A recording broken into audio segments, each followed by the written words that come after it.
जिनकी आज शहीदी दिवस है, गुरु अर्जुन देव जी महाराज। सिख धर्म के 5वें गुरु थे गुरु अर्जुन देव जी महाराज। जिस प्रकार उन्होंने आत्मर्पण किया, उससे हिंदू समाज में जागृति भर गई थी, पूरे समाज में जागृति भर गई थी, है ना। संचार हुआ। पहले गुरु जो थे गुरु नानक देव जी महाराज, दूसरे गुरु अंगद देव, तीसरे गुरु अमरदास जी और चौथे गुरु रामदास जी। गुरु रामदास जी के 3 पुत्र हुए, जिनमें 3 बेटे थे, जिनमें सबसे छोटा बेटा था गुरु अर्जुन देव जी महाराज। तो इनके जो चचेरे भाई रहते थे वो लाहौर में रहते थे।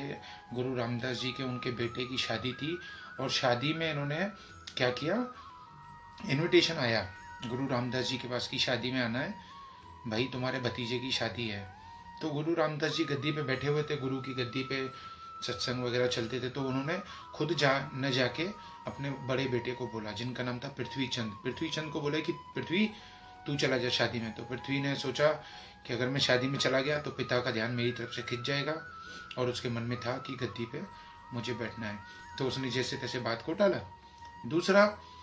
फिर दूसरा जो बेटा था महादेव, गुरु रामदास जी ने उसको कहा, पर उसने भी इधर उधर की बातें बोल के टाला। जो तीसरा छोटा बेटा था उसको कहा अर्जुन देव को कि अर्जुन तुमको लाहौर में जाना है शादी में। तो अर्जुन तुरंत लाहौर जाने के लिए तैयार हो गए, उस विवाह में, उस शादी में जाने को तैयार हो गए, पिता की आज्ञा थी। तो जैसे ही जाने लगे तो पिता ने कहा जब तक मेरा संदेश नहीं आएगा तब तक वहीं पे रहना और वहीं पे भगवान के नाम का प्रचार करना, वहीं पे सतनाम का प्रचार करना, वहीं पे सत्संग करना, यहाँ मत आना जब तक मेरा आदेश नहीं आता। गुरु की आज्ञा, ऊपर से पिता की आज्ञा, गुरु भी थे और पिता भी थे। आज्ञा मान के लाहौर गए, शादी अटेंड करी और वहाँ रहने लगे, वहाँ प्रचार करने लगे सत्संग का, सतनाम का, भगवान के नाम का, सत्य जो एक नाम है भगवान का, उसका प्रचार करने लगे। और आने वाले समय में 2 साल बीत गए। अब व्याकुल हो गया मन कि गुरु के दर्शन नहीं हुए, पिता के दर्शन नहीं हुए, मन में पीड़ा होने लगी। तो क्या किया, 3 बार पत्र लिखा। तो 2 बार तो पत्र लग गया बड़े बेटे के हाथ में, जिसका नाम, जो बड़ा बेटा था उसके हाथ में लगे, जिसका नाम पृथ्वी चंद था। तो पृथ्वी चंद ने 2 बार तो लेटर पिता के पास जाने ही नहीं दिया। तो अर्जुन देव जी को कुछ डाउट गया, तो उन्होंने तीसरी बार जो पत्र था, जो पोस्टमैन था, वो पोस्टमैन को पत्र समझा के भेजा कि ये पत्र सीधा गुरु के हाथ में जाना चाहिए और किसी के हाथ में न लगे। तो जब पिता के पास तीसरा पत्र पहुंचा तो उस पत्र को पहुंच के पढ़ के पिता की आंखें भी गीली हो गई कि बेटे की ऐसी तरफ है अपने गुरु के दर्शन के लिए, अपने पिता के दर्शन के लिए। तो खुश हो गए और संदेश भिजवाया और तुरंत ही उनको, गुरु अर्जुन देव को वापस बुलवाया।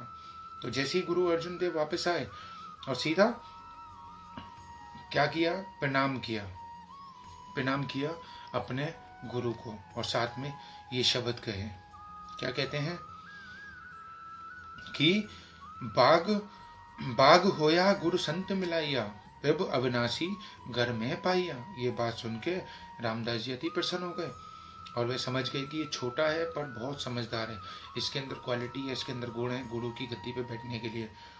तो आने वाले समय में भाई बूढ़ा जी और भाई गुरदास जी के साथ में परामर्श करके 1638 में इनको गुरु गद्दी सौंप दी गई। उन दिनों भारत में मुगल शासक पंजाब से भारत में घुस रहा था, सब अपना साम्राज्य बढ़ा रहा था, विस्तार कर रहा था साम्राज्य का।